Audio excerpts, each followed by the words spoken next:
अगर आपके घुटने में चलने में पेन हो रही है, उठने बैठने में पेन हो रही है, सीढ़ियाँ चढ़ने उतरने में पेन हो रही है, या आपकी जो चलने की क्षमता है, वॉकिंग एबिलिटी, वो पहले से कम हो गई है, पेशेंट को मूवमेंट करने पे कट कट की आवाज़ आएगी, जॉइंट्स में से क्रैपिटस आएगा। तो ये एडिशनल सिम्टम्स होते हैं, स्टिफनेस, क्रैपिटस, या कई बार इंस्टेबिलिटी, कि जॉइंट का बैलेंस पेशेंट को ऐसा लगता है कि मेरा जॉइंट बैलेंस नहीं है, मैं चलूँगा तो मैं गिर जाऊँगा। हमारे जॉइंट को जो मेन न्यूट्रिशन मिलता है, जो कार्टिलेज, जो जॉइंट की लाइनिंग है, उसका जो मेन न्यूट्रिशन है वो आता है फ्रॉम जॉइंट फ्लूइड। तो जब हम मूव करते हैं तो उसको न्यूट्रिशन मिलता है। कि वेट का बहुत बड़ा रोल है। अगर आप 1 kg वेट गेन करते हो तो उसका आपके घुटने पे वो 3 to 4 टाइम्स ज़्यादा इफ़ेक्ट घुटने को फील होता है।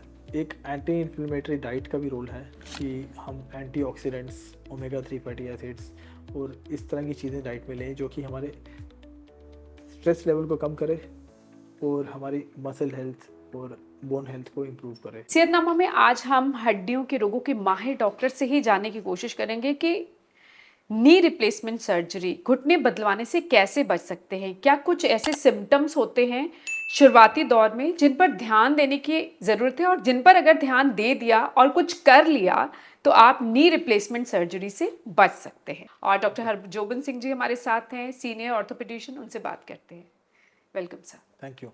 सो नी रिप्लेसमेंट सर्जरी की अब बड़ा कॉमन सा सुनने में आता है कि डॉक्टर के पास गए, घुटनों में दर्द होता था, उन्होंने सलाह दे दी कि नी आपके तो बोन ऑन बोन है, हड्डी पे हड्डी आ गई है और आपको घुटने बदलवाने पड़ेंगे। बट क्या कुछ इस नौबत को के आने से पहले कुछ ऐसे सिम्टम्स होते हैं कि उन पर अगर आप शुरुआत में ही ध्यान देते हैं, क्योंकि हो सकता है वो लक्षण आप में थे, धीरे धीरे धीरे धीरे कुछ महीनों कुछ सालों में यहाँ और तक आपने उनको नौबत आ इग्नोर गई किया। कि घुटने बदलवाने से अब बचा नहीं जा सकता, लेकिन उससे पहले कब सुचेत हो जाए। देखिए, एडवांस्ड आर्थराइटिस जैसे आप बोन एंड बोन बोल रहे हैं कि जॉइंट डिफॉर्म हो गया है, वो एकदम से तो नहीं होता जॉइंट होगा ना। स्टिफ हो गया है, हाँ। और आर्थराइटिस इतना मतलब इस हद तक हो गया है पेशेंट को कि उसकी मूवमेंट इज़ ग्रॉसली लिमिटेड। हाँ।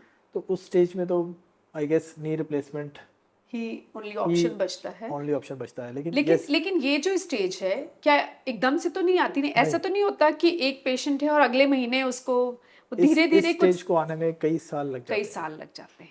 तो अगर आपने शुरुआती सिम्टम्स को अच्छे से कैच कर लिया, आपने डॉक्टर की सलाह ले ली, और जो मेजर्स हमें करने चाहिए जो हम डिस्कस करेंगे, तो उससे आप इसको काफ़ी हद तक डिले या प्रिवेंट कर सकते हो। ठीक है। अगर आपने स्टेज 1 आर्थराइटिस को अच्छे से मैनेज कर लिया, उसको स्टेज 4 तक जाने नहीं दिया, तो आप नी रिप्लेसमेंट से ऑब्वियसली बच सकते हो।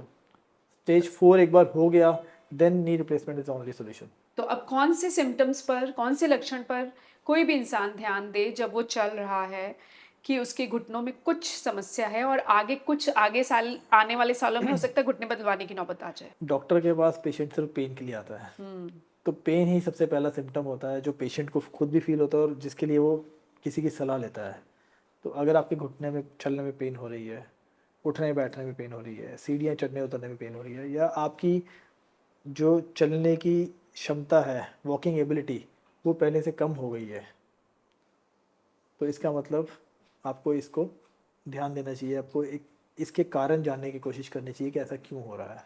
और यूजुअली ये प्रोसेस स्टार्ट होता है आफ्टर 50। आजकल थोड़ा और जल्दी शुरू हो गया because of sedentary lifestyle, but usually 50-55 is the age जब ये सिम्टम्स पेशेंट को आने शुरू होते हैं। और फिर कुछ साल ऐसे ही निकल जाते हैं, हम अपनी मर्ज़ी से कुछ हाँ। सिम्टोमेटिक दवाई ले ली या कभी किसी दोस्त की सलाह से ले ली, लेकिन उसका प्रॉपर इलाज नहीं कराया, प्रॉपर डायग्नोसिस नहीं कराया। तो मेरी सलाह यही है कि जब आपको ये सिम्टम स्टार्ट हों, उस टाइम पे इसको प्रॉपरली एड्रेस किया जाए। आप ये सलाह लो कि हाँ, इसके प्रोग्रेशन को हम कैसे रोक सकते हैं। अगर हमें आर्थराइटिस का शुरुआत हो रहा है तो हम इसको आगे बढ़ने से कैसे रोकें। तो अर्थराइटिस जो घुटने में है, उसकी शुरुआत जो होती है वो दर्द से होती है, उसके हाँ अलावा जी, भी कुछ सिम्टम्स होते हैं? हाँ जी। दर्द के अलावा स्टिफनेस जो मेन सिम्टम होता है कि जो मूवमेंट है वो उतनी स्मूथ नहीं रहती, या फिर कई बार पेशेंट को मूवमेंट करने पे कट कट की आवाज़ आएगी, जॉइंट्स में से क्रैपिटस आएगा। तो ये एडिशनल सिम्टम्स होते हैं, स्टिफनेस, क्रैपिटस, या कई बार इंस्टेबिलिटी, कि जॉइंट का बैलेंस पेशेंट को ऐसा लगता है कि मेरा जॉइंट बैलेंस नहीं है, मैं चलूँगा तो मैं गिर जाऊँगा, चलते चलते एकदम से बैलेंस जो बिगड़ घुटना है जाएगा। वो इधर उधर हो जाता हाँ है। जी, राइट, तो ये भी एक सिम्टम है। It's a sign of muscle weakness, but yes, ये भी एक सिम्टम है जो कि हमारे इस प्रोग्रेशन को, आर्थराइटिस के प्रोग्रेशन को और ज़्यादा फास्ट करता है। राइट, आपने कहा 50 से 55, पर मैंने कुछ महिलाएं ऐसी भी देखी हैं जो कईयों की हिस्टेरेक्टमी हो जाती है, बच्चेदानी का ऑपरेशन जल्दी हो जाता है, ऑफ कोर्स वो सर्जिकल मेनोपॉज है, तो उसकी वजह से भी उनको घुटनों में दर्द की प्रॉब्लम हो जाती है, और जल्दी उनकी एज चाहे वो देखिए, कम ही हो, आर्थराइटिस का 40-45 भी हो तो भी। आर्थराइटिस का एज सच मेनोपॉज से वो रोल नहीं है, अच्छा। बोन डेंसिटी का ज़रूर है। हम्म। तो bone density is different thing, arthritis is your cartilage health, bone right, density is related to your bone health. तो कार्टिलेज का जो हेल्थ है वो डिपेंड करता है आपकी एक्टिविटी लेवल पे, अगेन वो मतलब आप आपके कितनी लाइफस्टाइल मूवमेंट पे, करते हैं, कितना आपकी मसल एक्सरसाइज स्ट्रेंथ कर पे। रहे यस हैं, यस, चल फिर रहे हैं, ये उस पे डिपेंड हमारे करता है। जॉइंट को जो मेन न्यूट्रिशन मिलता है, जो कार्टिलेज जो जॉइंट की लाइनिंग है उसका जो मेन न्यूट्रिशन है वो आता है फ्रॉम जॉइंट फ्लूइड। तो जब हम मूव करते हैं तो उसको न्यूट्रिशन मिलता है। अगर आप किसी यंग नॉर्मल बंदे को भी उसके जॉइंट की मूवमेंट को रोक दें तो वो कार्टिलेज जल्दी से ख़राब होने लगता है। राइट, हाँ, इस पर हमने आपके साथ एक हाँ, वीडियो हमने एक बनाया पहले है। भी वीडियो किया है जिसपे जी, हमने बिल्कुल, आप डिस्क्रिप्शन में उस वीडियो का लिंक दिया हुआ है, आप देख सकते हैं कि कैसे कार्टिलेज को है बचाए रखा जा सकता है और स्ट्रॉन्ग कर सकते हैं आप अपनी बोन्स को। सो अब जब इन सिम्पटम्स के साथ आपके पास पेशेंट आए, तो अब क्या करना चाहिए कि वो फर्स्ट ग्रेड हो गया, फिर सेकंड, थर्ड, फोर्थ ग्रेड तक, फोर्थ ग्रेड में घुटने बदलवाने की नौबत आ जाती है, तो देखिए, उससे सबसे कैसे बचें? सबसे पहले तो हम एक्सरे करते हैं। हुँ, पेशेंट को क्लिनिकली एग्जामिन करने के बाद हमें थोड़ा बहुत आइडिया लग जाता है कि हाँ, ये सिम्टम्स किस वजह से हैं। तो उसमें पेन, स्वेलिंग, स्टिफनेस, इंस्टेबिलिटी, ये सारी चीज़ें हो सकती हैं। एक्सरे से हमें एक्चुअली उस डैमेज की पता चलती है कि ये किस स्टेज में है। जॉइंट स्पेस नैरोइंग जो होती है, हम बोलते हैं कि आप यूजुअली देखते होंगे लोग आपस में बात करते हैं, मेरे घुटने का गैप खत्म हो गया है। तो वो होता है, हम मेडिकल भाषा में बोलते हैं उसको जॉइंट स्पेस नैरोइंग, कि कार्टिलेज की जो वियर एंड टियर है उसकी वजह से कार्टिलेज की थिनिंग हो जाएगी, तो जॉइंट स्पेस हमें कम दिखती है एक्सरे में। हुँ, तो अर्ली स्टेज में वो very mild joint space narrowing होगी। जब जैसे जैसे बढ़ता जाएगा जॉइंट स्पेस और कम होती जाएगी। तो स्टेज 1 में अगर आप अपने वेट को कंट्रोल कर लेते हैं, आप एक्टिविटी लेवल को अपने ऑप्टिमाइज़ करते हैं, मसल स्ट्रेंथ को ऑप्टिमाइज़ करते हैं with good lifestyle, good diet, तो आप इसको प्रोग्रेशन को आगे बढ़ने से रोक सकते हैं। राइट, जैसे हमने पहले भी एक बार डिस्कस किया था पिछले वीडियो में भी, कि वेट का बहुत बड़ा रोल है। अगर आप 1 kg वेट गेन करते हो तो उसका आपके घुटने पे वो 3 to 4 टाइम्स ज़्यादा इफ़ेक्ट घुटने को फील होता है। तो दैट मीन्स कि अगर आप ओवर वेट हो या ओबीस हो तो आपके घुटनों पे लोड तो उससे बहुत ज़्यादा आ 3 रहा से है। 4 गुना ज़्यादा आ रहा तीन है, चार 1 किलो अगर आपका वेट बढ़ता बढ़ाते है। हो तो आप घुटने पे 3 से 4 किलो का एक्स्ट्रा लोड डाल रहे हो। तो आपका घुटना कहाँ जाएगा? खराब ही हाँ, होगा। तो अगर आप उस स्टेज पे, अर्ली स्टेज पे, स्टेज 1 पे अगर आप ओवर वेट हो और आप अपने वेट को कंट्रोल कर लेते हो, वेट को रिड्यूस कर लेते हो, तो ऑब्वियसली यू आर, मतलब इंश्योरिंग दैट आपका घुटना जो है वो आगे प्रोग्रेशन उतना फास्ट नहीं होगा जितना नॉर्मल वेट के साथ। राइट। वेट के साथ ही आपका एक्टिविटी लेवल भी लिंक्ड है। हुँ, अगर आप ओवर वेट हो, आप ओबीस हो, तो आप ऑब्वियसली उतना फ्रीली मूव नहीं करोगे। ऊपर से आपके जॉइंट्स पेन कर रहे हैं, आप 10 बार सोचोगे कहीं जाने से पहले कि मुझे चलना कितना पड़ेगा। तो वेट सबसे इम्पॉर्टेंट चीज़ है, जिसको आप कम करते हो तो इसके साथ ही एक्टिविटी भी बढ़ जाती है, एक्सरसाइज़। क्योंकि आपकी एक्सरसाइज करने की क्षमता जो है वो बढ़ जाएगी जब राइट। आपको कम वेट होगा। तो आपको एक्सरसाइज़ उसके बाद घुटने की एक्सरसाइज़ करनी है आपको, ताकि घुटने की एक्सरसाइज इंपॉर्टेंट है घुटने की हेल्थ के लिए। ओवरऑल एक्सरसाइज करने से आप थोड़ा स्ट्रॉन्ग फील करोगे, और जो वीकनेस, एक इनएक्टिविटी रिलेटेड वीकनेस होती है, वो घुटने से लिंक नहीं है। घुटने की पेन से आपको चलने में मुश्किल होगी, लेकिन जब आप नहीं चलोगे तो आप ओवरऑल वीक फील करोगे। एक तो हो गया वज़न कम करना है, नेक्स्ट क्या किया जाए? वज़न के अलावा देखिए, अर्ली स्टेज आर्थराइटिस में कुछ सप्लीमेंट्स भी हम यूज़ करते हैं जिनमें ग्लूकोजामीन्स, कोलेजन पेप्टाइड्स और कुछ ऐसे एक्सट्रैक्ट्स हैं जो कि हमारी कार्टिलेज को रिपेयर करने में हेल्प करते हैं। लेकिन उनका इफ़ेक्ट पाया गया है कि अर्ली स्टेज आर्थराइटिस में दे आर हेल्पफुल, लेकिन जैसे आप एडवांस स्टेज में चले जाते हो तो फिर इन सप्लीमेंट्स का रोल ज़्यादा नहीं रहता। राइट, एक तो वज़न कम करना हो गया, सप्लीमेंट्स हो गए, एक्सरसाइज़ आप करें और इसके अलावा और क्या करना है? इसके अलावा देखिए, पेशेंट को तो हमारी एडवाइस यही होती है, लेकिन पेशेंट ये सब कर पाए उसके लिए कुछ एडिशनल मेजर्स हम सजेस्ट करते हैं। जैसे कि? जैसे कि पेन मेडिकेशन हो गया, कि पेशेंट के पेन को कंट्रोल किया जाए सो दैट वो ज़्यादा एक्टिव हो। कई बार हम घुटने में इंजेक्शन भी लगाते हैं।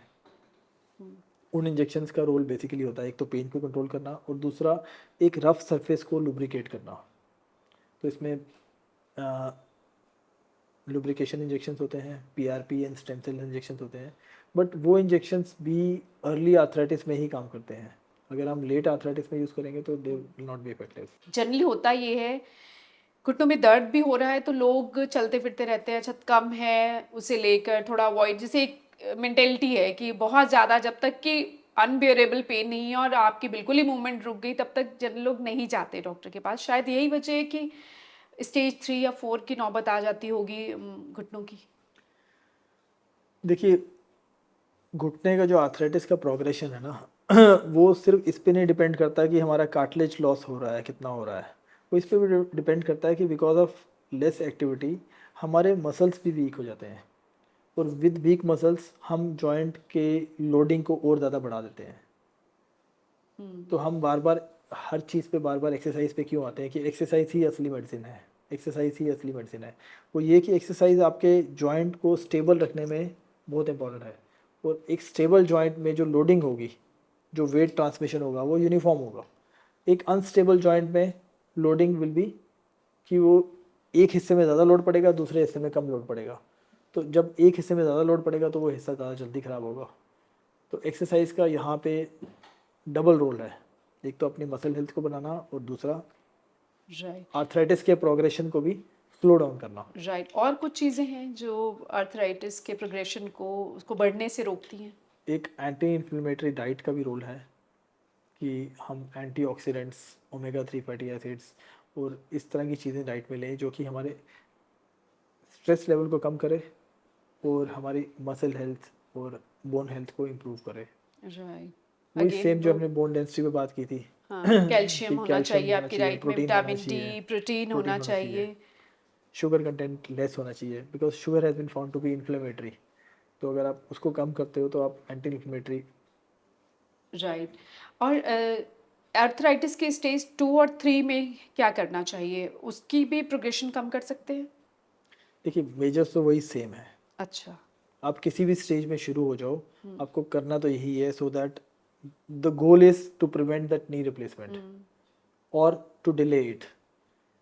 तो राइट, जिस भी स्टेज पे शुरू होगे फ्रॉम देयर ऑन आप उसके प्रोग्रेशन को स्लो डाउन कर सकते हो राइट। विद तो वज़न कम करना, वजन कम करना, एक्सरसाइज रेगुलर करनी, एक्सरसाइज करना, हाँ, मसल हेल्थ को मेंटेन करना, डाइट अच्छी लेनी। अच्छी डाइट, एंटी इन्फ्लेमेटरी डाइट हो, हुँ, और साथ में कुछ सप्लीमेंट्स जो कि अर्ली आर्थराइटिस में काम करते हैं। ज़रूरी है वो जो डॉक्टर्स वो आप की अपने सलाह डॉक्टर से की सलाह से ही ले सकते हैं। लिया जा सकता है। एनी मैसेज जाते-जाते आप देना चाहें वो दर्शक जो जिनको प्रॉब्लम है आर्थराइटिस की और वो डर रहे हैं कि कहीं घुटने ना बदलवाने पड़े?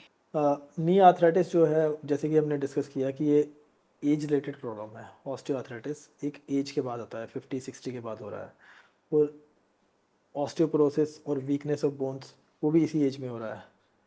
तो दोनों ही एक दूसरे के इफेक्ट को ऑगमेंट कर देते हैं, बढ़ा देते हैं। ऑस्टियोपोरोसिस की वजह से फ्रैक्चर का रिस्क बढ़ जाता है। ऑस्टियोआर्थराइटिस की वजह से भी अगर आप अच्छी तरह से मोबिलिटी नहीं है, आपका बैलेंस्ड गेट नहीं है, तो आप गिर सकते हैं और आपका फ्रैक्चर का रिस्क काफ़ी हद तक बढ़ जाता है। तो मैसेज यही है कि आप इसको इग्नोर ना करें, अपने डॉक्टर की सलाह लें and stay healthy and stay fit.